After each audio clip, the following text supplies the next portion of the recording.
Hoy. Hola a todos, buenas noches o buenas tardes, buenos días, depende a qué hora esté escuchando, viendo este podcast, episodio número 85. Y estoy bien emocionada hoy, que vayan compartiendo el video y prepárense porque tenemos hoy un podcast bien interesante sobre una figura que ya llevo mucho tiempo tratando de conocer más y hoy conseguí una persona que sabe mucho más de ella y es la figura de Antonio Valero de Bernabé. ¿Quién es Antonio Valero de Bernabé? Les cuento ahora. Quiero confirmar primero que todo que me puedan escuchar y ver bien. Por favor, comenten si pueden escucharme y verme bien. Estoy aquí, estamos en vivo. Dame un segundo. Ok, creo que se escucha bien. Y ahora sí. Buenas tardes a todos. Antonio Valero de Bernabé. Con acento en la última E. ¿Quién es esta figura? ¿Por qué es importante? ¿Y por qué hablar sobre ella hoy? Esos son los temas de discusión. ¿Y por qué hoy en particular? Porque hoy es el natalicio 230 de esta figura importante de la historia puertorriqueña. Y solo vayan pensando, ¿cuántas figuras usted se acuerda en los libros de historia que tengan 230 años de su natalicio? O sea, casi no estudiamos esas figuras. Gente nacida en el siglo XVIII. No se estudia mucho en la escuela y por eso queremos Isla Caribe tomar tiempo para resaltarlas. Y quiero confesar que la razón por la que la resalto hoy, más allá de que es natalicio de Antonio Valero Bernabé, es porque en el proceso de investigar para el recorrido de Café y Revolución dedicado a las revoluciones 50 o la insurrección nacionalista, sale como evento importante la conmemoración del natalicio de Valero, un 26 de octubre de 1950. Y que en ese momento algo pasa, que vamos a estar hablando ahorita, que lleva a que la insurrección se adelante, la revolución se adelante. Y eso es lo que me llama a mí al interés de esta fecha. Y ahí, investigando y buscando, me conecto con el invitado de hoy día, que es el historiador y maestro Antonio Prieto Colón. Antonio, bienvenido al podcast. Déjame traerte aquí a la cámara un segundito. ¿Cómo está? Bienvenido. Saludos, hola, gracias por tenerme aquí, gracias por la invitación para hablar de esta figura tan importante. Claro que sí, y antes que te deje hablar rapidito, ¿quién es Antonio? Iba a decir Antonio Valero, no es Antonio Valero, es Antonio Prieto Colón. Antonio Valero, de quien vamos a hablar. Ahora, nuestro invitado de hoy, Antonio Prieto Colón, es aquí tiene su biografía. Nació en Fajardo el 20 de julio del 94 y estudió en el Colegio San Antonio Abad en Humacao y tiene un bachillerato de historia de la UPR en Mayagüez y una maestría de Puerto Rico en el Caribe, del Centro de Estudios Avanzados de Puerto Rico y el Caribe, que añado, ahí estudió Ernie, nuestro guía y arqueólogo. Entonces tenemos una conexión y mucho cariño con el Centro de Estudios Avanzados. Saludo a todos los invitados que han venido, que son o estudiantes o profesores ahí. Una institución que queremos mucho aquí en Isla Caribe. Ahora mismo está en el curso de doctorado en el Centro de Estudios Avanzados. Correcto. Y en el 2012 comenzó el activismo político, luchando por una universidad accesible y autónoma. Y también fue líder de la huelga en el 2017, que dato curioso, yo estaba estudiando afuera, pero hice un intercambio en el 2017 en la UPR Río Piedra, pero por la huelga no pude hacer mucho. Y entonces mi estadía en la UPR Río Piedra fue bastante cortita, curiosamente. Pero nada, yo estaba ahí apoyando. Y claro. Ahora está corriendo para candidato a alcalde en el municipio de Fajardo, que te queda una semanita más de estamos en la recta final. Exactamente. Bueno, ahora sí, Antonio, bienvenido formalmente y quiero confirmar que todo el mundo está escuchando y viéndonos. Gente, no se olviden compartir este video que ahora vamos a comenzar con el tema. Y para comenzar, antes de entrar bien en lo que es la vida de Antonio Valero, y quiero decir cambiar tu nombre, Antonio Valero y Prieto, va a estar haciendo confusión mucho. Dime en lo más corto posible quién es Antonio Valero Bernabé y por qué es importante, antes de entrar en el contexto de su vida.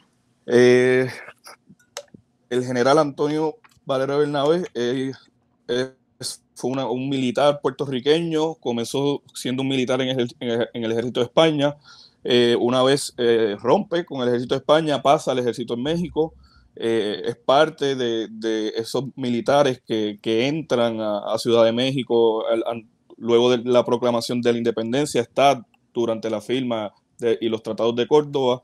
Luego de México pasa a ser parte del Ejército Libertador de Bolívar, de la Gran Colombia. y es allí donde va a pasar el resto de su vida, en el área de Colombia y Venezuela, y se va a destacar luego que se desintegra la Gran Colombia y su ejército, se va a destacar en el ejército de Venezuela y luego también en el de Colombia. Es una figura importante, ¿por qué?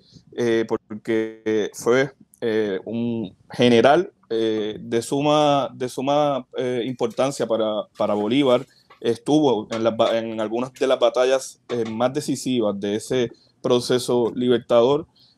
Además de eso, de la mano del general Valero tenemos el primer plan de independencia de Puerto Rico. Así que podríamos llamarle que una de nuestras primeras figuras independentistas que tenemos aquí en Puerto Rico, aunque su plan no era de independizar completamente a Puerto Rico, sino era independizarlo de España y anexarlo e integrarlo a la Gran Colombia, pero sí va a ser una de nuestras primeras figuras independentistas aquí en Puerto Rico, además de, para mí, el militar más importante que tenemos en nuestra historia hasta el momento. Excelente, excelente, me encanta. Y ya tengo como 10 preguntas solamente en esa pequeña biografía y voy a tratar de no irme off the topic, pero es que ya estoy bien curiosa porque mencionas algo de que dirías que una de las primeras figuras independentistas de Puerto Rico, y para mí bien curioso porque estamos hablando de una figura que nace literalmente en el siglo XVIII, sí, alrededor de 30, 40 años antes que Betances. Y usualmente cuando pensamos en el movimiento independentista, lo más lejos que vemos es a Betances. Y está hablando que antes de él había muchas cosas pasando, que no es que con Betances nace este movimiento independentista. Y aquí en este podcast quiero mencionar que hemos traído varias veces al amigo historiador Juan Riestra, que aquí está su libro, y este fue el libro que me presentó Valero. Pues soy sincera, yo este libro lo leí hace 4 años atrás, 3 años atrás, y lo escribió Juan Riestra, que todo el mundo aquí lo conoce en Isla Caribe, porque está aquí todos los meses por lo menos. Cuando yo leo este libro, que lo leo porque es el libro que escribió mi amigo, honestamente, no fue porque es un libro que digo, voy a leer porque el título lo dijo. Sí, me interesa. Yo en ese momento yo no sabía que iba a ser guía turística o amante de la historia puertorriqueña del que soy hoy, pero lo leí porque mi amigo lo había escrito. Y yo me quedé fascinado con las 5 figuras que están aquí. Y Valero fue una que yo me quedé completamente en shock porque dije, ¿cómo es posible que yo en mis 20 y pico años de vida nunca he escuchado sobre este personaje que estuvo ya al principio del siglo XIX, nació en el siglo XVIII, en batallas y llevando una ideología independentista por Puerto Rico mucho antes de Betances? Yo me crié en Ponce con la figura de Don Pedro, pero más allá de eso, no conocía. Y pues menciono a Juan Riestra porque Riestra en este libro, en entrevistas pasadas, menciona siempre cómo Betances es el padre de este concepto de la patria, pero no es el padre de la independencia de Puerto Rico, de ese movimiento. Hay otras figuras que son antes a esto. Y podemos decir que Valero es una de esas, una de las más... Sí. Antiguo, de las primeras. Si quitamos a Guaybaná, porque Guaybaná es el cabo que era Claro. independiente, pero que le invadieron el país, Guaybaná el Bravo, pues es definitivo. Una de las que estamos hablando. Ya como puertorriqueño, así como tenemos el concepto de lo que es Puerto Rico, y de lo que son los puertorriqueños y puertorriqueñas, así que sí, es una de esas primeras figuras puertorriqueñas e independentistas. Y algo que sí quiero añadir también, antes de entrar a donde nació y todo lo demás, es que, como mencionaste, que técnicamente no es que quiera independencia de Puerto Rico estar por sí solo, sino que era la independencia para integrarlo a la Gran Colombia. Y ya invito a entrar al contexto de qué está pasando, que es la Gran Colombia, porque esto es bien importante.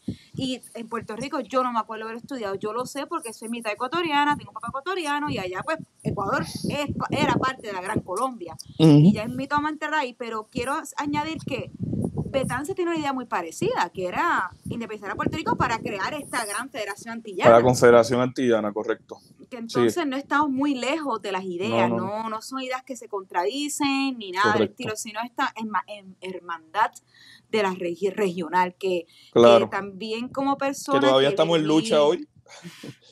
Bueno, es muy triste porque...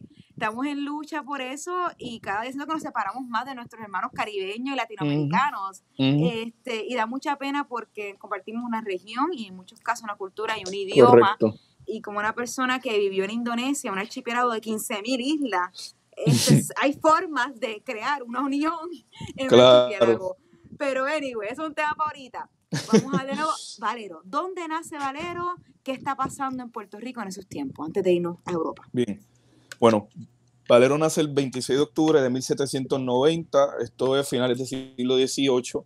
En el contexto en que nace Valero, está en un Puerto Rico en el que viene un proceso en que muchos historiadores y historiadoras llaman del siglo en blanco, que es este siglo XVI, siglo XVII, XVIII, que muchos dicen que no pasó nada, aunque sí sabemos que aquellos que hemos estudiado la historia y somos estudiosos de la historia conocemos que ese siglo XVII y XVIII son siglos fundamentales para la formación del puertorriqueño, de la identidad, entre otras cosas.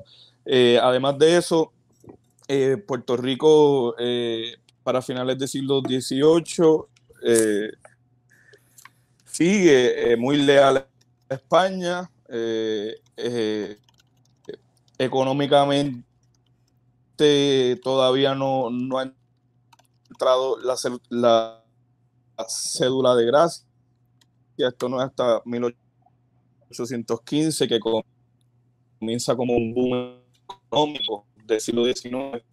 Así que Puerto Rico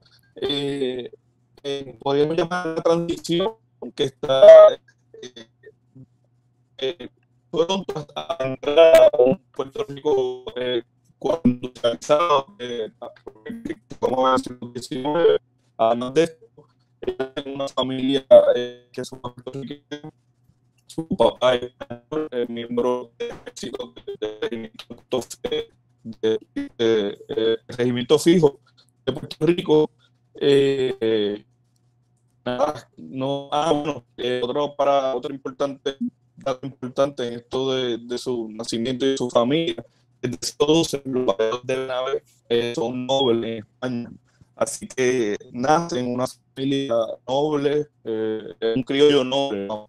Y esto siempre lo va a llevar en figura, lo vamos a ver en España, como esto lo favorece dentro del ejército, y posteriormente vamos a ver en Colombia cómo se va a traer algunos problemas con otros generales de ejército libertador, y en algunos Antonio, momentos con ¿me puedes escuchar, Antonio? Bolívar.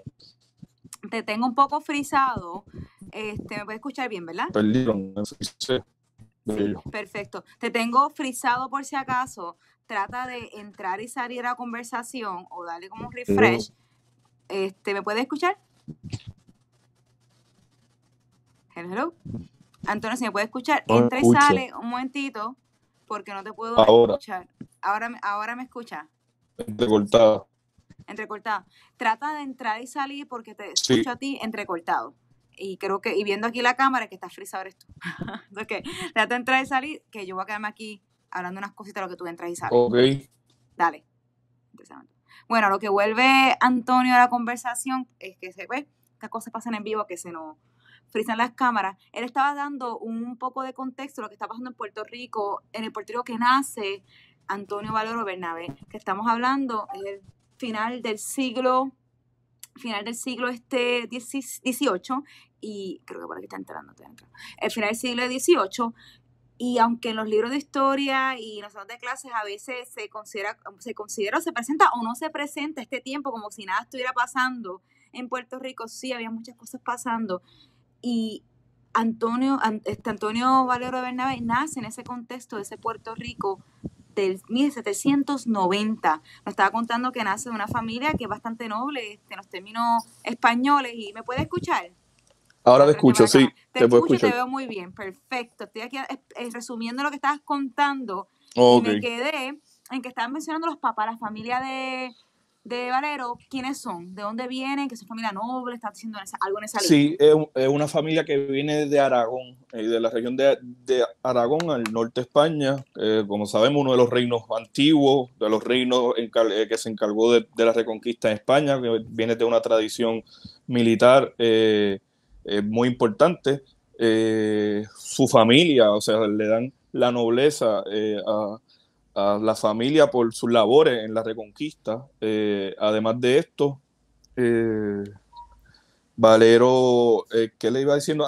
Lo que ahorita estaba hablando, que lo de Noble, a él le va a beneficiar en el ejército de España y le va a brindar algunos privilegios, pero vamos a ver que una vez pasa a América y dentro del contexto americano, que claramente se estaba luchando contra el ejército realista, y él siendo noble y que fue un militar dentro de aquel ejército, le va a traer algunos problemas y algunas riñas con algunos generales dentro del ejército libertador, y él va a haber momentos en que se va a tener encontronazos con Bolívar fuertes.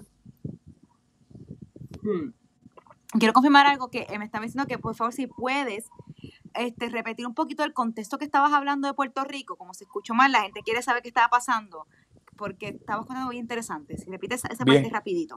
Nada, que en el contexto de Puerto Rico estamos en el preámbulo de la Real Cédula de Gracia. O sea, en Puerto Rico viene un boom económico posterior a la Real Cédula de Gracia, y ahí luego de la Real Cédula de Gracia tenemos la migración de familias de haitianas, venezolanas, que van a traer una industria y van a crear básicamente, darle una mayor forma a la industria azucarera y de café, pero que en el contexto que Valero nace, pues Puerto Rico todavía está saliendo de ese siglo XVIII, que fue un siglo XVIII que se vivía del contrabando, que se vivía de la agricultura a pequeña escala.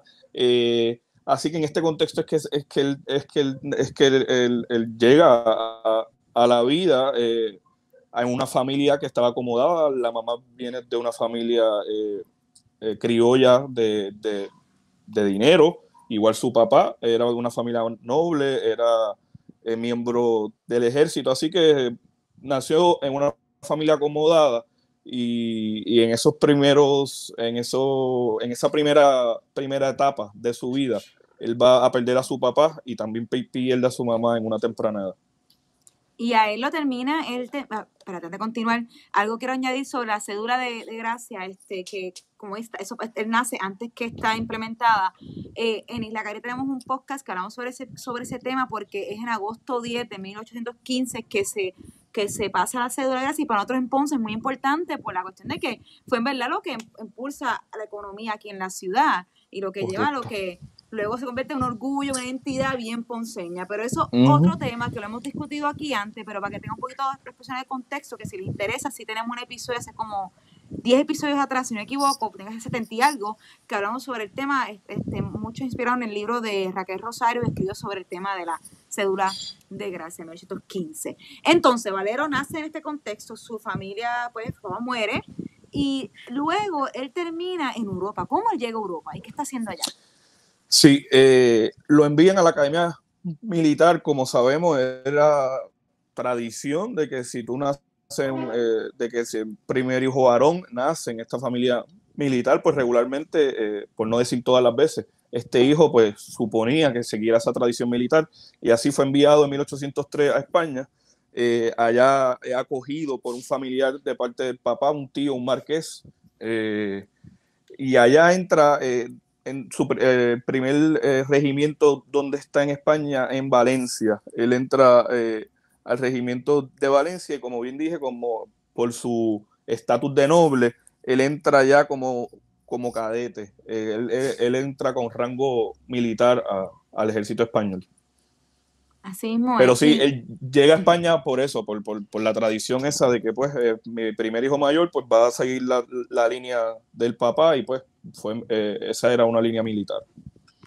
Y allá estudiando en estas escuelas militares, allá se viene de esta forma, ¿en qué está pasando en España que lo hace que él se integre como militar, literalmente a trabajar en esa área? La monarquía española para 1803 estaba estaba en una debilidad, vamos, claramente estaba débil. El rey era Carlos III, tenía un primer ministro de apellido Godoy, que tenía una fama muy, muy mala, y bueno, y tenemos el famoso también Fernando VII, que es el hijo que todavía no había heredado, pero que era el próximo en línea. además de la debilidad española, tenemos que tener en el contexto europeo que en 1794 ocurre la Revolución Francesa.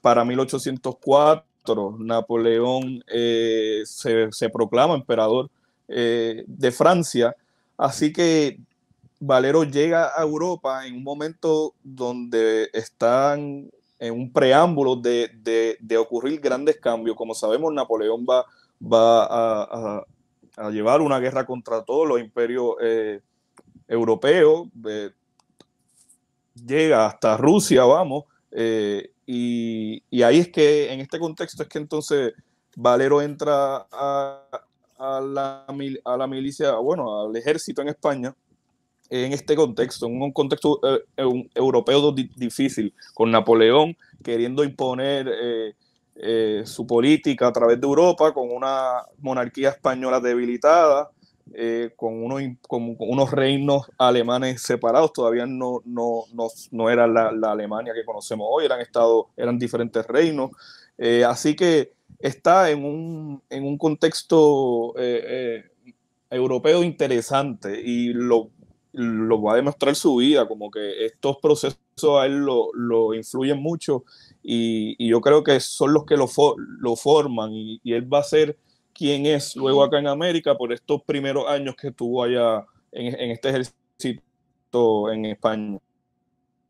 Así mismo, es que hay que entender que en estos tiempos España está perdiendo todas sus colonias en las Américas, muchas revoluciones por acá, una debilidad allá, y él está en este movimiento allá en España tratando de traer de nuevo, puede decir, una monarquía, pero una monarquía un poco que la que ahora él no hace una monarquía como antes, sino una monarquía constitucional. Y es bien fascinante porque vamos a comenzar a ver cómo él, no quiero decir que hace un flip, como que cambia, sino es que está batallando un lugar por España, luego está batallando otro lugar contra España, luego está batallando por otras cositas más, que tiene que haber perdido confianza de alguna gente en ese proceso, me imagino. Está en España, y de España brinca para lo que son las Américas. ¿En qué momento él sale de España y regresa a las Américas? Él sale de Puerto Rico a los 13 años, estás comentando. A los 13 años. Es un nene y no regresa más, ¿verdad? Bueno, hay un libro que lo hace un familiar de Valero que se llama Lucas Guillermo Lara, venezolano, que lo escribe para el bicentenario de Valero, publicado por la Academia de Historia de Venezuela, que se llama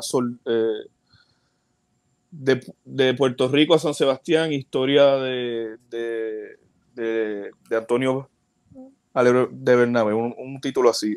Y ahí él dice que antes de Valero irse para España y antes del padre de Valero morir, él pasa unos meses en Venezuela. Ahí es donde único yo he visto ese relato. Nunca he encontrado documentos que me lo confirmen. El diario de Valero está extraviado. Así que oficialmente, él no, una vez se va de Puerto Rico en 1803, no vuelve hasta 1821. Pero yo creo que antes de entrar cuando él llega a América, es importante mencionar algunas de las cosas que ocurren en Claro. España. En España, una vez Napoleón invade la península ibérica, que él, con la excusa de que va a invadir Portugal, pues se queda también en España, impone a su hermano como rey español, que es el famoso Pepe Botella acá en la historia de Puerto Rico.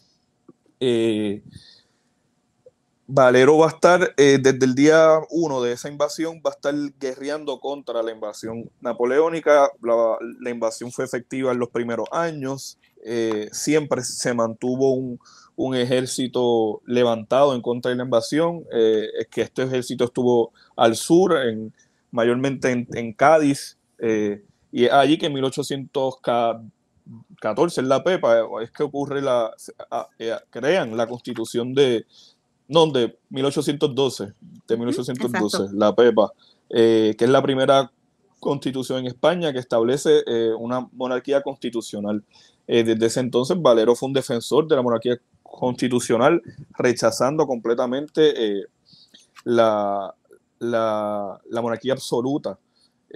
Una vez los españoles liberales logran expulsar a los franceses del territorio, Fernando VII ocupa el trono en España. Una vez llega del trono y se da cuenta de que sus poderes han sido limitados por esta constitución, que ya no puede reinar o gobernar como lo hacía años anteriores o lo hicieron sus familiares por todos los siglos pasados. Él no acepta la constitución de 1812 y decide que él va a gobernar de manera absoluta.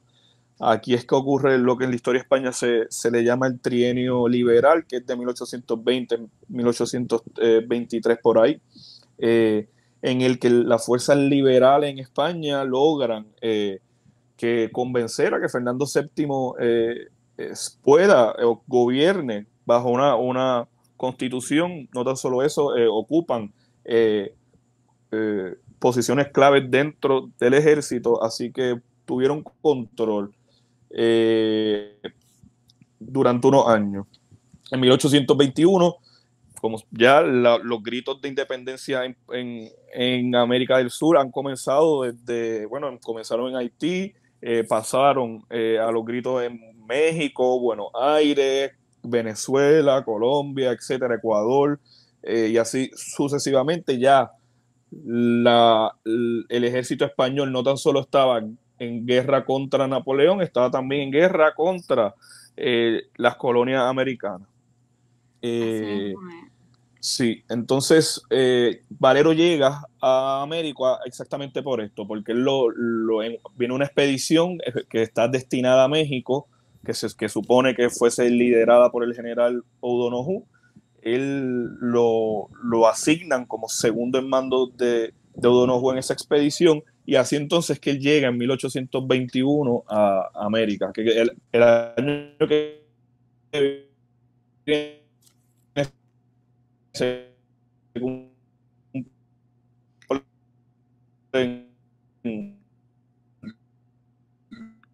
Antonio, otra vez te estoy perdiendo un segundito.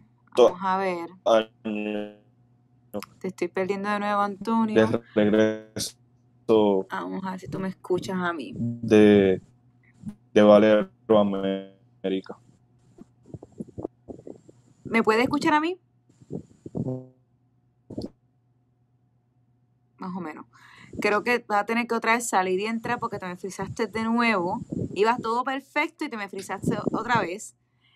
Si me escuchas, sal y entra de nuevo la conversación a lo que hacemos transición de España a Estados Unidos.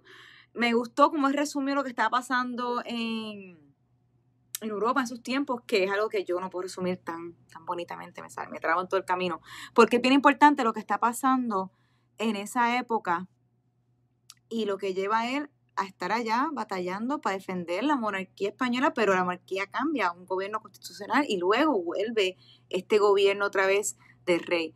El punto es que Valero, como está contándonos Antonio, cuando regresa de nuevo el rey que estaba por la línea que tenía que seguir, a él como está dando cuenta que quiere un gobierno muy absolutista, y entre diferentes cosas que están pasando en Europa, él termina siendo mandado a las Américas. Si no me equivoco, es a México, que es lo que nos va a contar ahora Antonio. Y cuando lleguemos aquí, lo que regresa Antonio de nuevo a la conversación, quiero hacer unas cuantas notas al lado. Valero, lo que yo conozco a Valero es gracias al amigo Juan Riestra, que aquí está, como dije, el libro de las 5 Odiseas, donde menciona la figura de Valero, entre otras 5 más, que si las conocen, pues qué chévere, porque yo no las estudié en la escuela, estudié ya de grande con este libro. Pero además de este libro, fue este otro libro que está aquí, que si no lo han leído, tienen que leerlo, La Insurrección Nacionalista del 50, donde gracias a Milla y Cejo Bruno, una tesis escrita para el Centro de Estudios Avanzados, donde estudió nuestro invitado de hoy. En este libro, comienza el libro hablando que para hablar sobre los inicios de la insurrección nacionalista o la revolución del 50, hay que entender lo que pasó un día como hoy en el año 50 en Fajardo, cuando don Pedro Albizu Campos estaba en una actividad para conmemorar lo que era la figura de Valero. Y en ese proceso de ser traído, de ese proceso de don Pedro terminar el discurso en Fajardo, es que unas cosas van pasando que llevan a que la insurrección se adelante. Y yo sé que a veces digo revolución, a veces digo insurrección, porque en diferentes libros y diferentes personas dicen o insurrección o revolución. Aquí este libro Miña y Seijo es insurrección, por eso brinco entre los dos términos, pero técnicamente depende quién lo diga, pues uso cualquier término. Te veo y te escucho, Antonio. ¿Me puedes escuchar? Estamos aquí. Estamos te ahí, escucho perfecto y te veo bien. Ok, perfecto. Ibas ahora a hablar que se va para las Américas. Se va para las Américas Antonio Valero. ¿Qué está pasando? Cuéntame. Correcto. Llega 1821 en una expedición que suponía que llegara a México a apagar la llama independentista, a tratar de apaciguar los ánimos independentistas en México, cuando el general O'Donoghue, un general liberal, llega a México y se da cuenta de la situación en que se encuentra México, se da cuenta de que no es posible de la monarquía española retomar a México como una colonia más, o otra vez como una colonia. Pacta con el caudillo de la independencia mexicana en aquel momento, Agustín de Iturbide. Pacta, pues sí, que México se iba a separar de España. Valero está en las conversaciones, durante este proceso de la firma de este tratado, de las discusiones, entra a la Ciudad de México con el nuevo ejército mexicano. O'Donoghue muere poco después de los pactos y de firmar la independencia de México. Muere de fiebre amarilla.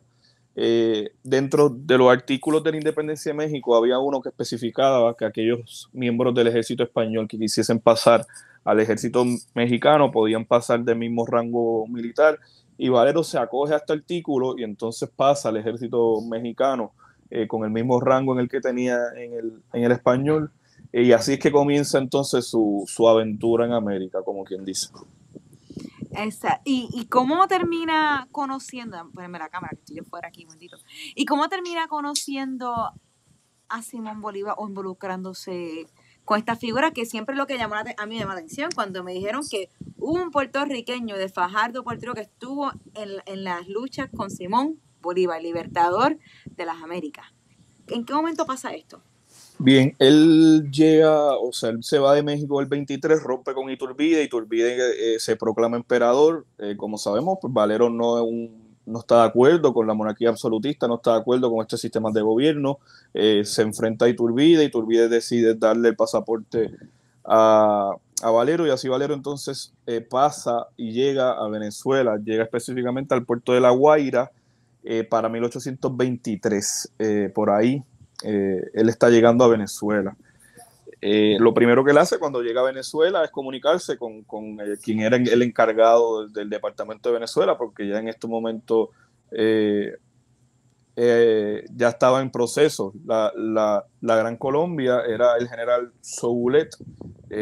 Se comunica con el general Soulet. De las primeras comunicaciones que tiene Valero con los altos mandos de los libertadores, es que Valero, en el proceso de llegar a México a Venezuela, y ahí viene un poco, se enlaza con María de los Mercedes Barbudo, que creo que ustedes tocaron el tema o han hablado aquí de ella ya. Entre ese lapso de México a Venezuela es que Valero redacta su plan de independencia, que como ahorita dije en la introducción, es un plan de independencia que quiere separar a Puerto Rico de España e integrarlo a la Gran Colombia. Y lo que hace Valero cuando llega a Venezuela es presentarle ese plan a Soulet, decirle que necesita ayuda en barco, en hombres. El plan especifica la cantidad de hombres, especifica la cantidad de barcos, Pero bueno, su iniciativa, su plan es rechazado porque, bueno, las prioridades del ejército estaban en expulsar o terminar de expulsar las fuerzas realistas del territorio suramericano, que en este momento estaban concentradas en lo que hoy es Ecuador, Bolivia, el Alto Perú, que ocurre aquí entonces que posteriormente ocurre la batalla de Ayacucho y sella, como quien dice, la independencia. Pero vamos, le rechazan la propuesta a Valero y lo que le dicen es, no, o sea, no vamos a darle luz verde a tu propuesta hoy, pero sí vamos a invitarte o aceptarte en el ejército, forma una columna y estás destinado a ir al Perú a auxiliar a Bolívar, que estaba en Perú, y estaban sacando, como bien estaba ahorita diciendo, los últimos españoles que quedaban en Sudamérica. Y así es que él llega entonces al Perú, conoce a Bolívar por primera vez en el Perú. Eh, eh, Bolívar habla muy bien de ese primer encuentro con Valero, que lo encuentra como una persona él le expresa como un caballero, bien caballeroso. Yo me lo imagino bien proper, bien como un noble español, vamos. Así me lo imagino. Y nada, entonces él pasa a segundo en mando del general Bartolomé Salón, un general muy amigo de Bolívar, que fue el de los, como al igual que Valero, de los generales leales de Bolívar. Y entonces Valero pasa a segundo al mando del general Salón en lo que le llaman el sitio del Callao. El Callao, un puerto, un fuerte creado por los españoles en el Perú, que en ese momento los últimos españoles que estaban en Perú estaban acuartelados ahí. Ellos no habían aceptado el tratado ellos no habían, las capitulaciones de Ayacucho, esos miembros del ejército no la habían aceptado, así que ellos permanecían en el Callao y con esperanza de que llegara en algún momento una expedición de España que los viniera a ayudar y a darle refuerzo. Lo que eso nunca ocurre, el sitio dura alrededor de 1 o 2 años, logran sacarlo a los españoles y en el 26 entonces que se sella la independencia de Sudamérica, se expulsa esos últimos realistas que quedaban en América. Esos son los Y últimos, pues los del Callao. los del Callao, sí. O sea, los últimos oficiales siempre Sí, sí, quedaron claro, van a ir bandos por por ahí. ahí, sí. Pero los Pero, últimos así, wow. en gran cantidad y oficiales, pues sí estaban ahí. Mi conexión con el Callao es la salsa, entonces chévere saber ese dato, ese dato histórico. Yo sé que Ernie está escuchando por ahí y queremos ir para el Callao por el turismo salsero, ya que allá a los salseros puertorriqueños más que nosotros aquí los amamos a ellos. Sí. Pero qué interesante, el Callao entonces es ese último lugar y él está en el Callao. Entonces Valero de Puerto Rico fue a España, estuvo por toda España, luego está en México, luego Venezuela, luego Perú. ¿Verdad? Luego Venezuela, luego Perú, exacto, y luego y entonces vamos a seguir brincando por ahí. va a brincar, correcto, porque ahora después de cuando triunfa en el Perú, que entonces Bolívar lo nombra, no es capitán general, es comandante de armas de Panamá. Y esto en el contexto de 1826. ¿Y qué ocurre en 1826 en Panamá? El Congreso de Panamá, aquel famoso congreso que Bolívar organiza para tratar de crear y darle y hacer oficial aquel sueño de la Gran Colombia. El famoso congreso en el que Bolívar oficialmente como que rechaza el tirar una expedición a Cuba y a Puerto Rico. Así que sí, él también es partícipe de ese momento histórico. Él está ahí como comandante de armas. Y también es un dato curioso que siempre a mí me gusta resaltar, ese viaje que él hace de Venezuela a Perú. Él se encuentra en el camino o comparte con el maestro de Bolívar, Simón Rodríguez. Y eso a mí me parece muy, muy casi curioso nada. porque casi nada. Y tengo una carta que Simón Rodríguez le escribe a Bolívar en la que se expresa muy bien sobre Valero, lo bien que le cayó, Wow. lo buen conversador que fue.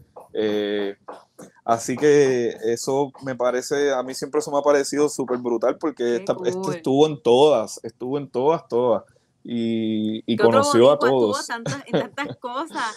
En un momento dado que no había aviones, es como que a mí se me No, choca eso, cómo se exactamente, mueven por todos lados y exactamente. logran tantas cosas. Tengo una pregunta de continua porque mencionaste el plan para la independencia de Puerto Rico. Esto literalmente es un documento, un plan que existe. Explícame, porque yo no he visto fotos de esto, yo quiero saber cómo está este plan. ¿Cómo lo has visto?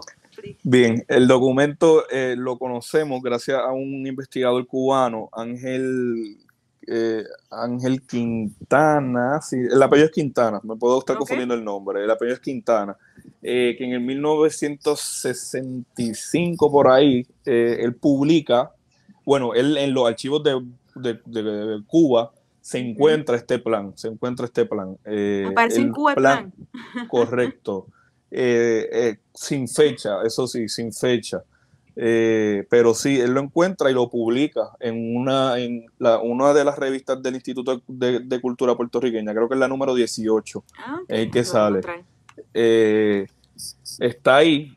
Y bueno, el plan está dividido en dos partes, una parte política y una parte militar. La parte política lo que establece es el nombre que va a tener Puerto Rico, y es bien curioso, el nombre que va a tener Puerto Rico es Boriquén, va a ser el estado de Boriquén, que vemos como que volviendo a ese pasado indígena, a esa reafirmación de que bueno, de que no vamos a llevar el nombre impuesto por España. Ujú. Y también en esa primera parte establece exactamente que van a separar a Puerto Rico de España e integrarlo a la Gran Colombia bajo la Constitución de la Gran Colombia. La segunda parte, entonces, la parte militar, es la que establece el punto en donde iban a desembarcar, la cantidad de hombres, los barcos, inclusive establece algunos impuestos que se le iban a poner a españoles que se mantuvieran aquí en Puerto Rico. Qué loco. También, Encontré el plan. Estoy sí, leyendo el plan. Qué pues además de, interesante. me, sé que me, investigando sobre Valero me encontré con una pequeña biografía que hizo un profesor de nombre Héctor Ciarlo, en el que él encuentra el plan de independencia de Valero en Colombia, en los archivos de Colombia, lo encuentra con fecha, Oh, wow. a diferencia del de Cuba. El único problema es que pues, en su investigación, en su escrito, no hace la referencia, no ponen dónde, en qué caja, en qué legajo, etcétera. Así que no he Wow. podido dar con él, le he escrito al archivo de Colombia y no he podido no han podido tampoco yo dar con él, así que toca ir para allá en algún momento. Ujú. Ah, pues en Bogotá. Tienes que Sí, ir está en para el allá archivo de entonces. Bogotá. Qué chévere. No, yo tuve la oportunidad de ir a Bogotá, pero pues no fui al archivo. No pero fui a la hacienda donde vivió Simón Bolívar con Manuel Nazares. A las quintas. A las quintas, exactamente, antes de ir hacia el norte, que es donde termina pues muriendo. Pero Ok. interesante, entonces, no, me parece fascinante el plan porque yo siempre he visto y he escuchado pues los mandamientos de Betances y estas cosas de Betances, pero nunca he visto el plan de Valero Bernabé. Correcto. Entonces por eso hago la pregunta, porque quería leerlo y ya encontré la revista en la ICP, lo que era el plan, y me parece bien fascinante porque ella tenía esto, él sabía cómo quería crear este contexto, especialmente militarmente Correcto. hablando. Sí, sí, no, ya estaba decidido y él siempre que me he querido poder encontrar el paradero, el diario, porque ahí uno va quizás a entenderlo mejor y ver ese proceso entre esos años y el transcurso que estuvo de México a Venezuela, que fue en los momentos que estuvo escribiendo el plan, qué era lo que estaba pensando, qué era él lo que estaba haciendo que lo llevó a redactar ese plan. Eso siempre ha sido una incógnita que tengo y espero algún momento que aparezca ese diario, de He verdad. escuchado que esto es un diario que está perdido, que creemos que Está está perdido perdido. o está dañado, uno de los dos. Una de las dos. Y si está perdido, pues tenemos que O esté en alguna perdido. colección privada de alguna persona por Algo que ahí. en entrevistas he escuchado de ti y lo tiro adelante porque aquí tenemos seguidores en América Latina, en Venezuela, Colombia y Ecuador, y los tenemos por Ah, la salsa, porque la salsa es que nos de trae toda verdad. esta gente venezolana, colombiana y peruana, y ecuatoriana, y también pues, yo soy mitad allá, pero a la gente que está escuchándonos precisamente en Colombia, ¿verdad? Por allá que puede ser que esté Colombia o Venezuela, o en lo que es el diario de Antonio Valero, o los restos, que ya me vamos a hablar de qué pasó Los restos, sí, cuando muere. es otro tema. Eso es otro tema que ya invito hoy, pero quiero hacer anuncio porque sé que aquí nos sigue gente de América del Sur y nos tienen que ayudar a buscar esto, porque esto está brutal y a mí me toca mucho porque por la cuestión de que es pedazo de nuestras historias que la gente dice, pero ¿qué importa? Es el pasado. Yo no, es que eso importa muchísimo, nos forma el pensamiento hoy día y lo han querido borrar. Entonces hay que conocer esto y reconocer. Manda saludos de Kissimmee, Florida. Estamos casi acá, estamos llegando. Saludos, estamos ahí. Pero sí, pero continúa. Entonces, nos quedamos en el Callao, Perú. ¿Qué pasó luego en el Callao, Perú? Cuéntame. Sí, ahí pasa entonces, como te dije, comandantes de armas en Panamá, ahí ocurre el proceso del Congreso de Panamá. Luego de Panamá vuelve a Venezuela. En Venezuela lo nombran como, ¿cómo se llama? Capitán o general del puerto del Callao, un puerto sumamente importante en Venezuela. Y aquí es que ya está el transcurso y que comienza estas disputas de la desintegración de la Gran Colombia. Y ya para 1830 que Venezuela declara su separación de la Gran Colombia. Entonces, pues él se tiene que ir de Venezuela y se exilia y está unos meses o unos años en San Tomás, que ahí es oficialmente cuando más cerca está de Puerto Rico, luego que él se va en 1803. En 1830 y está en San Tomás. Yo que vivo en Fajardo y desde la casa de mis abuelos se ve los días claritos San Tomás. Siempre me he puesto a curiosear y a pensar que se me hace difícil pensar que quizás él no haya venido para acá en clandestinaje, que pudo haber pasado. La cercanía está ahí. Yo creo que él debía haber sentido una nostalgia profunda por Puerto Rico, por volver a estar acá. Así que pienso que en algún momento de esos meses que estuvo en San Tomás, pasó algún tiempo aquí en Puerto Rico. No hay un documento oficial que lo pruebe, pero creo que me parece imposible que él no haya pisado Puerto Rico estando tan cerca de Puerto Rico y él estando tan ligado a Puerto Rico. Sí. Correcto, o sea, porque él nunca se desligó de Puerto Rico. Él vino a Puerto Rico. Quiero parar un momentito ahí porque es fascinante muchas cosas que estás hablando ahora, entre ellos otra vez la geografía de Puerto Rico, cómo nos han querido alejar de nuestros hermanos caribeños y latinoamericanos. Tú me acabas de decir mismo que puedes ver literalmente a esta isla desde la casa de tus abuelos. Y para mí es fascinante porque, repito, sentimos como que esta desconexión con el Caribe, cuando está realmente allá al lado. Ahí.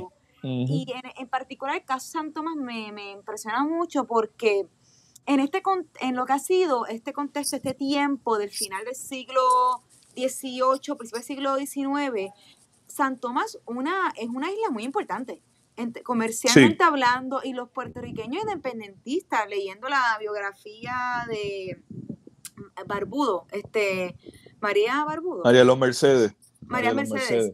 Leyendo la biografía de ella, el libro de Raquel Rosario, otra vez, me topé con la importancia de San Tomás, que yo dije, ¿cómo es posible que yo ahora a los 30 y pico me esté dando cuenta de la importancia de San Tomás en el contexto de los movimientos independentistas puertorriqueños, los movimientos comerciales puertorriqueños y también hasta los tiempos de Agüeypaná, que fue a esas islas también a buscar refugio y también apoyo? ¿Qué estaba en San Tomás? ¿Por qué él llega a San Tomás en particular? Acuérdate que San Tomás era danesa en aquel momento y era lo que se conoce como un puerto libre. Ahí era un comercio libre, ahí hacían comercio con todos los reinos, aceptaban cualquier ciudadano y ciudadana, así que era bastante flexible en comparación con la corona española, que sabemos que fue una corona bien estricta en todos estos sentidos del comercio. Era un comercio en monopolio, salía por un muelle en Puerto Rico y entraba por un muelle en España, no podía ser de otra manera. Así que esas por condiciones... eso que viene todo el contrabando en el sur. Correcto. Y vienen de esas islas danesas y holandesas. Así que ese contexto de la colonia danesa pues favorecía que nuestros primeros independentistas pues se exiliaron y encontraron refugio allí en San Tomás. También muchos de los generales de Sudamérica, cuando se encontraban apretados en sus países, iban a Curazao o para San Tomás. Esos eran los dos puntos donde iban, retomaban esfuerzos, se reencontraban y salían otra vez para volver a Venezuela a seguir luchando, seguir peleando. Es un tema que quiero tocar en un momento dado, el tema de la relevancia de San Tomás con Puerto Rico y esas relaciones Sí, es revolucionarias. muy interesante y no se ha estudiado a profundidad. Yo no he visto nada y No. llego a la conclusión simplemente, por esto mismos podcasts que me llevan a decir, espérate, San Tomás está apareciendo de nuevo. Estuve hablando sobre Abimael Bravo en agosto y sale el tema de que a lo mejor estuvo allá, que a lo mejor no murió nada en 1511 y que estuvo allá buscando apoyo. Eso fue el libro de Jalisco Padillo. Abimael Bravo, ahí habla ese tema. Luego en el libro de Raquel Rosario, de María de las Mercedes, trae el tema de nuevo. Ella está allá y los OTPNT están allá. Y después ahora leyendo sobre Valero Bernabe, otra vez. Entonces dije, espera, sí, interesante. En ese libro de la profesora, cuando lo leí, lo leí, ¿cómo fue? Yo creo que yo le escribí a ella porque no lo conseguía, libro, no se consigue. Y me lo envió y me lo envió con asignación para que me leyera un par de cosas específicamente de Valero. Y me pude comunicar con ella, hablamos, hemos establecido una excelente relación, me ha dado unas ideas para investigar a Valero. Pero lo que me estuvo curioso del libro, que yo no lo leí para mi tesina de maestría, es que ahí ella plantea que hubo un momento en 1822 por ahí que hay unos reportes que le hacen al gobernador general que se bajan unos militares en el punto norte, en algún punto del norte en Puerto Rico, y que estos militares tenían mapas en sus manos, estaban como que haciendo un ojeo de cómo estaba la situación, y cuando yo leí eso, yo dije, este fue Valero, y a mí no, porque tú lees el plan, y el plan de independencia, la expedición iba a desembarcar por el norte, ellos iban a tomar San Juan, y cuando yo leí eso, yo dije, wow, esto tuvo que haber sido el general Valero, así que ese libro es bien importante, y está muy bueno, sí. Y ella es una investigadora excelente. Sí, que no se consigue el libro. Mucha gente, yo hablé sobre el libro en libro 787 y todo el mundo, ¿dónde compro el libro? Yo, disculpa, estoy hablando del libro, pero no se puede conseguir. Muchas gracias por sintonizar este día hablando del libro, pero sí está, a mí me lo regalaron para mi cumpleaños. Y fue un regalo muy bonito, porque cuando regalan libros que no se consigue, es como que, gracias. Sí, esos son joyitas. Son una joya increíble. Pero pues continuando, entonces ya hablamos sobre San Tomás, hablamos sobre posible que Valero a lo mejor estuvo de vuelta. Una preguntita, ¿en qué momento fue que Simón Bolívar estuvo en Vieques? ¿En qué año fue en el 17, eso? En el 17. Y no tiene nada que ver con Valero, él estar ahí. Y esto ya curiosidad. Todavía en el 17 Valero está en España. Él no es hasta el 21 que él llega acá. Así que yo no encuentro que haya conexión en ese momento. Sí, no hace sentido, pero es que me parece tan interesante que Sí. Eso llegó a pasar. Claro. Aquí en Ponce tenemos una estatua de Simón Bolívar, curiosamente, para las personas que estén ¿De verdad en Ponce? No sabía que en Ponce. Tenemos una aquí en la calle Isabel. ¿Y por qué? Esto es un tema bien cómico. Tratar de acortarlo. Aquí en Ponce tenemos una plaza dedicada a los libertadores de América. Y hay 4 estatuas. Adivina cuáles son las 4 estatuas de los 4 libertadores de Américas. Tenemos ya me diste Bolívar. Bolívar es una. No está Valero. Valero no está. Valero debería ser el de Puerto Rico, pero el de Puerto Rico no es Valero. Lo curioso es quién es el de Puerto Rico que tú crees que va a ser de Puerto Rico, Libertador de Puerto Rico. Y Giral, no. Tampoco. Sigue empeorando. Para Puerto Rico no es ni Betances ni Don Pedro. Pusieron a Luis Muñoz Marín y está la estatua en la calle Isabel, pero Simón Bolívar está al lado, porque aquí se foto al lado de Simón Bolívar. Libertadores de América y una estatua de Muñoz. Un dato Puerto curioso Rico está brutal. sobre que aquí me está comentando gente que no saben sobre esta plaza. Sí, esta plaza está aquí, una plaza muy bonita, tristemente no se usa. Yo No quisiera que conocía de estuviera ella, no conocía ahí, de ella. Valero, o por lo menos Betance, pero pues, Claro, pero está Simón Bolívar y eso es una cosa curiosa porque aquí en Puerto Rico no hay casi estatuas. Yo no sé, está la de Vieques, no sé si hay otra más.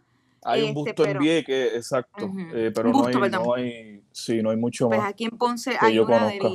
como un dato curioso para cuando vengan a Ponce puedan ver la estatua de Simón Bolívar, que está aquí una plaza muy, muy bonita. Pues continuando con el tema, que aquí nos quedamos pegados hablando de otros temas y de tíos. Sí, Nada, estamos hablando que nos quedamos en qué país, ni me acuerdo en qué país nos quedamos, antes de que... en San Tomás. En San Tomás, perdóname. Y luego San Tomás, ¿para dónde va? Luego de San Tomás, cuando vuelve un gobierno liberal en España del general Guzmán, Leocadio Guzmán, que es amigo de él, de los sentimientos de la Gran Colombia y federalista con los que Valero compartía. Ahí entonces vuelve a Venezuela, vuelve como ministro de Marina, de Marina y no me acuerdo ahora el nombre completo, secretario de Guerra y Marina, una cosa así, fue Valero. Así que le da un cargo, es un cargo de ministro, era un ministro del gobierno. Y aquí entonces él pasa luego de que lo destituyen del cargo de ministro, entonces se va a vivir al estado de Aragua, específicamente al pueblo de San Sebastián de los Reyes. Y allí entonces él va a dedicar su vida a uno de los fundadores del Partido Federal de Venezuela, un partido liberal, partido que va a buscar la federación y va a mantener el sueño de Bolívar vivo y el de la Gran Colombia.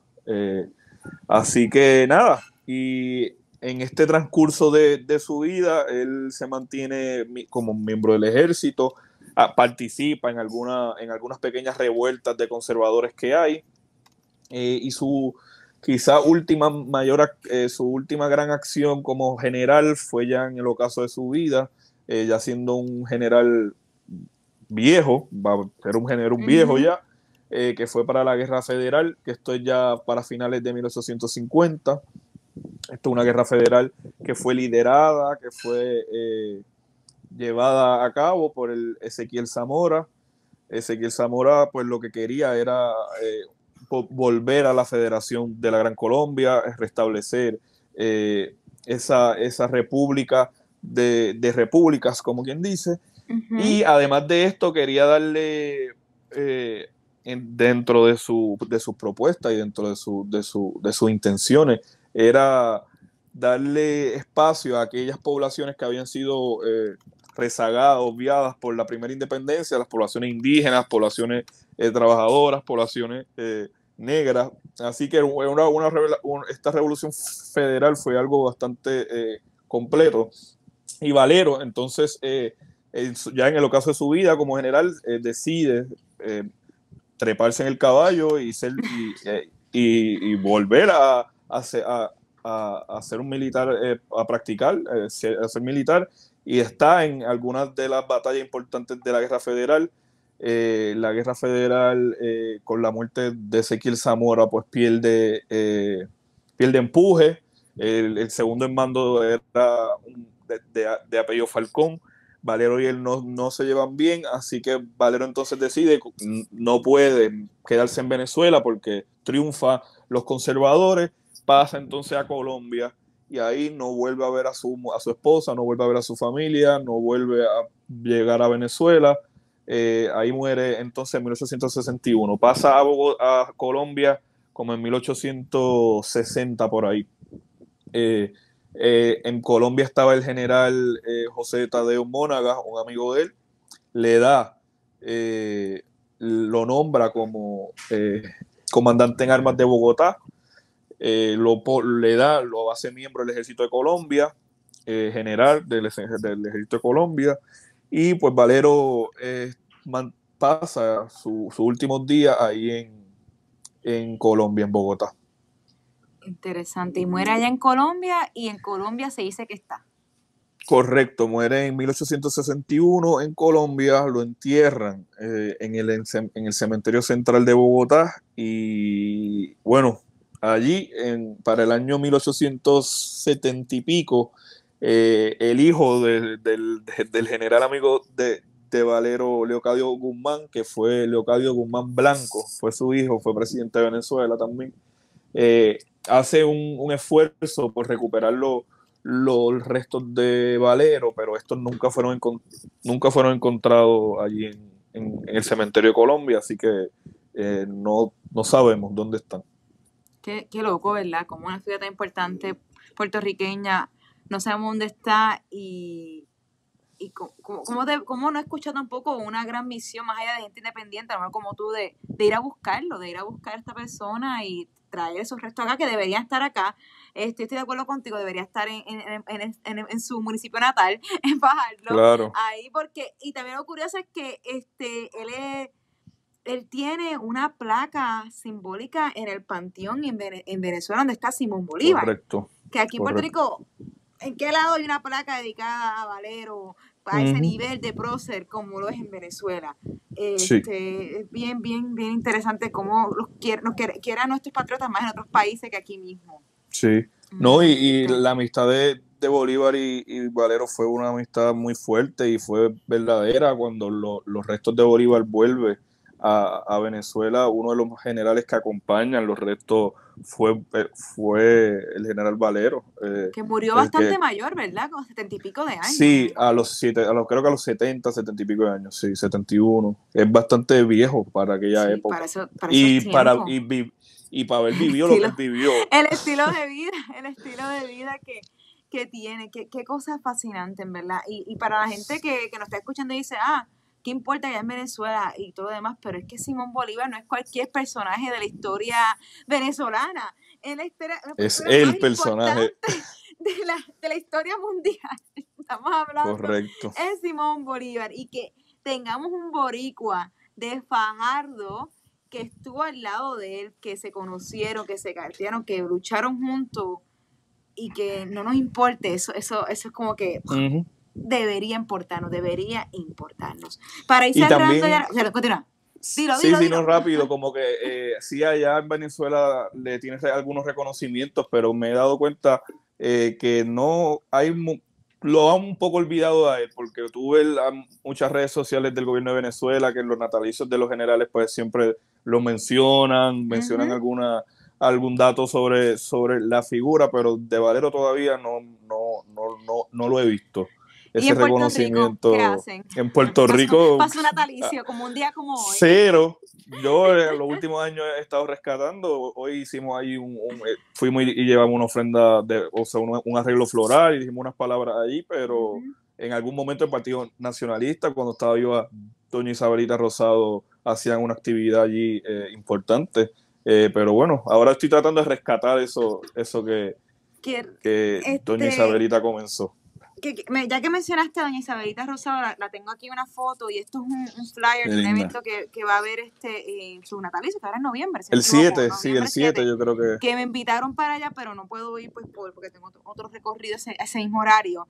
Pero quería traerla a ella, quería cerrar con ese tema de ella porque ella es importante en varias cosas que tiene que ver con rescatar la figura de Valero y que tengamos en Puerto Rico un monumento dedicado a esta persona. ¿Qué hizo Isabel Rosado?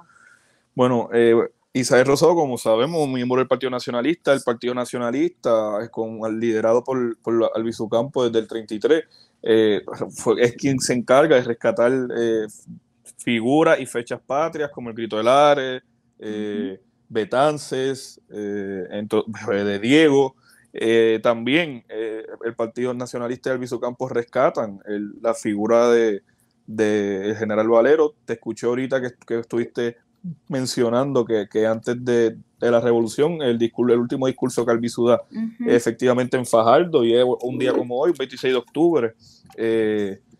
Así que siendo doña Isabel nacionalista, ya mantiene ese legado de mantener a Valero vivo, a esa figura, y para el bicentenario de Valero se crea un comité de amigos de pro monumento, el general Antonio Valero Bernabé, presidido por doña Isabelita Rosado, y fue ella quien se encargó de recaudar los fondos suficientes para crear esa estatua que están viendo ahí en imagen. En el momento que se hizo la estatua fue la primera estatua ecuestre que había en Puerto Rico. Ya no, bueno, en el momento fue la primera, sigue siendo la primera.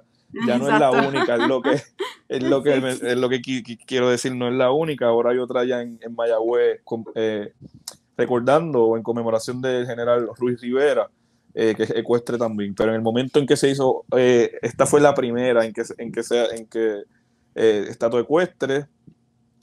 Algo que quiero añadir, repito, de la estatua ecuestre, es que a lo mejor nosotros como que, ¿y cuál es el big deal de que sea una estatua ecuestre? Una estatua ecuestre es una persona en un caballo, y repito, en Puerto Rico no estamos acostumbrados a ver estatuas de personas a caballo. Yo pues cuando uno va a Nueva York, a Central Park, tú caminas por el Central Park y vas a ver varias estatuas ecuestres, entre ellas, si no me equivoco, está Simón Bolívar, y otra figura.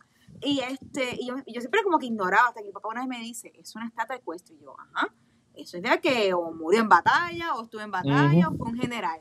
Y ahí es que te das cuenta de la importancia de estas estatuas. Estás tratando de contarte una historia de una figura importante, no es cualquier monumento, es un monumento de un militar, de un general que estuvo luchando por lo que sea que estuvo luchando. Y pues en Estados Unidos estamos acostumbrados a ver generales con Washington, con Bolívar, que lo hemos visto, y en América Latina en todos lados se encuentra.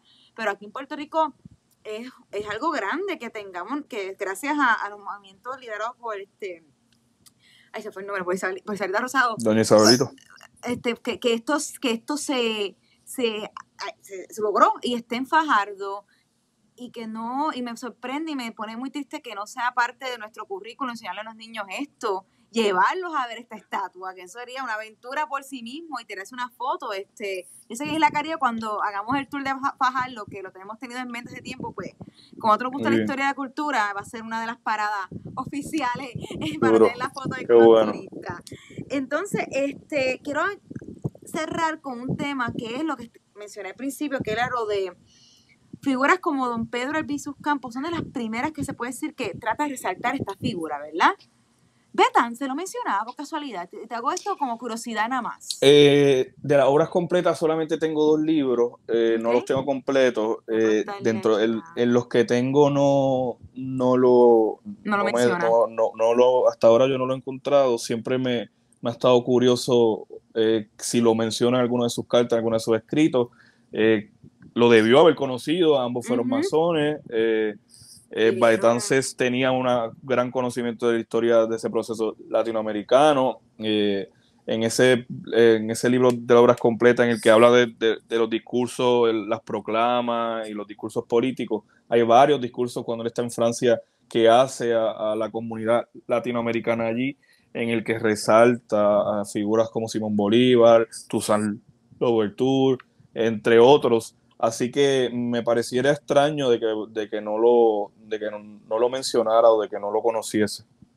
Y sí, eso es algo que tengo en el tintero para investigar. Sí, tengo una persona que puede saber la respuesta a esa pregunta, que se ha leído todos los libros. Y la hago porque me lleva a lo que es la figura de don Pedro Albizu Campos, que es de las primeras personas que yo voy leyendo y que me ato otra vez a Valero, luego leer el libro de mi amigo, de don Pedro, cuando comencé a estudiar bien adentro la insurrección nacionalista o la revolución del 50, y que veo que se debe a un evento que están conmemorando esta fecha. Yo siempre he dicho a la gente, tú puedes pensar lo que tú quieras de un nacionalista, pero le debes a ellos que tengamos celebración, tengamos nuestra bandera y la tengamos con orgullo, que tengamos celebraciones de estos próceres, sea Betances, sea José de Diego, sea Valero.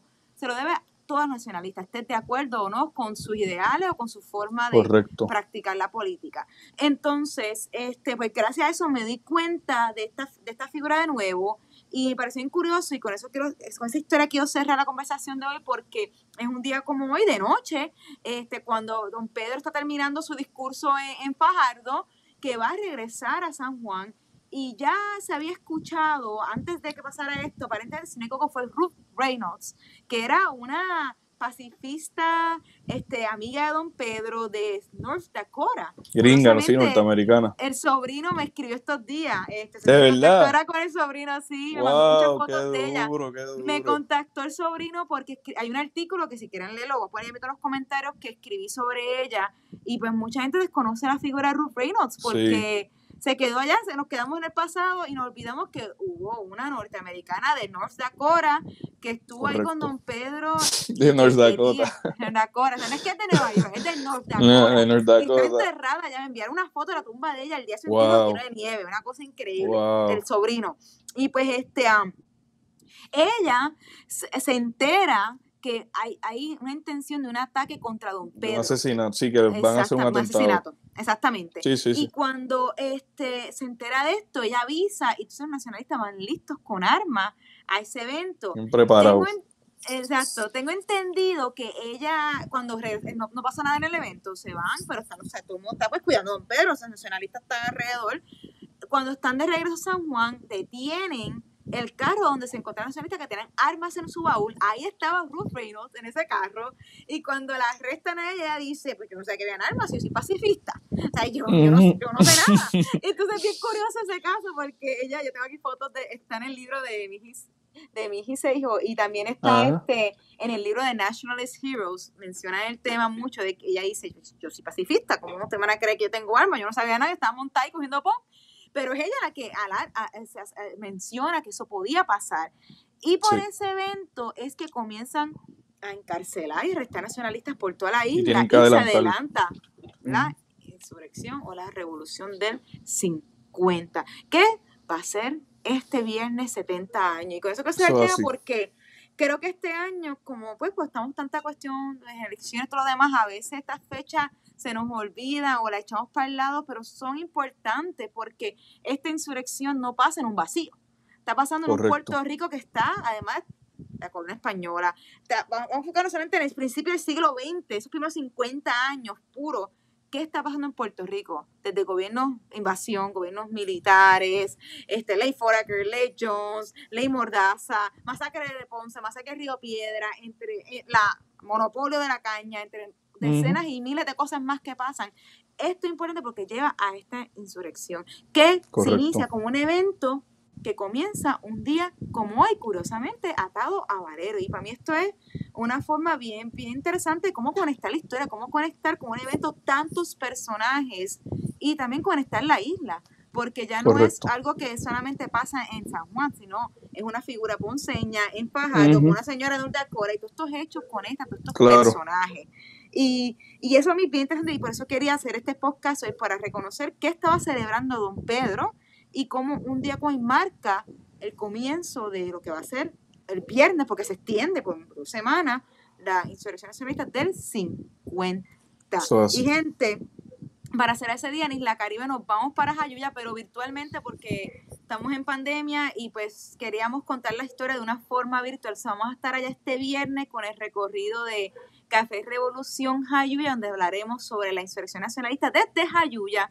Estaremos ahí en los lugares de los hechos. ¿Y por qué Jayuya? Porque Jayuya fue el lugar donde se logró el propósito de declarar la República de Puerto Rico e izar la bandera de Puerto Rico, liderado por una mujer llamada Blanca Canal. Aquí pueden ver algunas fotos de nuestras aventuras siempre. Jayuya, además de ser para mí el municipio más hermoso de Puerto Rico, lo digo yo que soy ponceña, eso es difícil.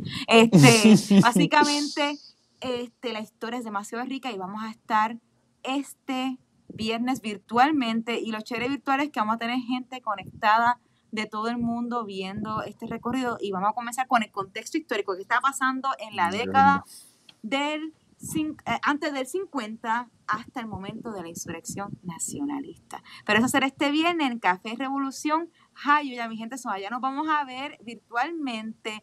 Y ya para ir cerrando y agradecerle a Antonio, que dije, vamos a hablar media hora nada más, y ya pasó como 1 hora y media, yo creo. Entonces, no, 1 hora y 15, 1 hora y 15. Pero pues, estamos bien.